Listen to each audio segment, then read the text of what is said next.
¿Cuál de las siguientes funciones es impar? Y aquí tenemos las gráficas de las funciones. Recordemos brevemente que una función es impar, si y solo si, para todo a, f de a y f de menos a están relacionadas como que f de a es el negativo de f de menos a o que f de menos a es el negativo de f de a. Cualquiera de esas dos condiciones es equivalente. Y esto tiene que valer para todo valor a. Entonces, por ejemplo, empecemos con f de x y consideremos f de 2. Entonces, aquí tengo f de 2 y parece que f de 2 vale pues algo así como 2. ¿Y qué hay de f de menos 2? F de menos 2 sería esto de aquí.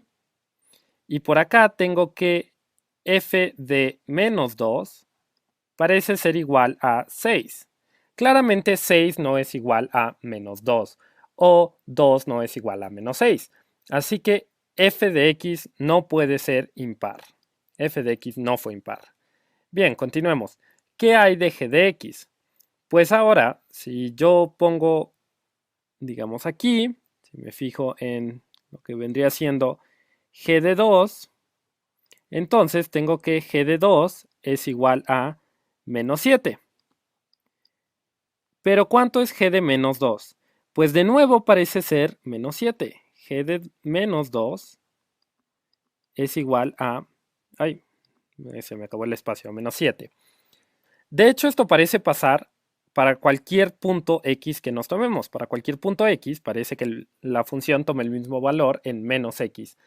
Por lo tanto, como g de x parece ser igual a g de menos x para todo x, entonces g de x es una función par, no impar. Por lo tanto, g de x tampoco fue impar.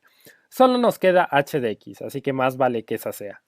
Antes que nada, noten que si yo aquí escribo f de 0, entonces tengo que f de 0 tiene que ser igual a menos f de menos 0. ¿Pero cuánto es menos 0? Pues simplemente 0, así que f de 0 es igual a menos f de 0. Por lo tanto, f de 0 tiene que ser igual a 0. Así que la función tiene que pasar por el origen, y esta función efectivamente pasa por el origen. Ahora bien, si yo considero cualquier punto, por ejemplo aquí el 1 parece estar a esta altura su función.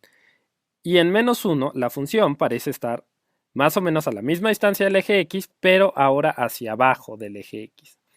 Por ejemplo, también podría tomarme aquí la función en menos 4, y en menos 4 está esta magnitud hacia arriba del eje x. Pero en 4, que sería menos menos 4, la función parece estar a la misma magnitud, solo que ahora hacia abajo. Por lo tanto, esta función sí parece ser impar, además de que sí pasa por el origen. Noten que las funciones pares, como esta, tienen simetría alrededor del eje vertical, y las funciones impares lo que tienen es como si primero reflejara alrededor del eje vertical y luego reflejara alrededor del eje horizontal.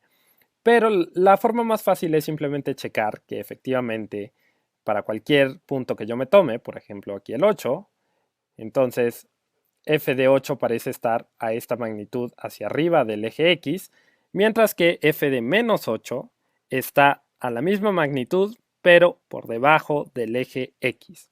Así que esta función es impar. H de x es impar. Por lo tanto, la función que buscamos es h de x.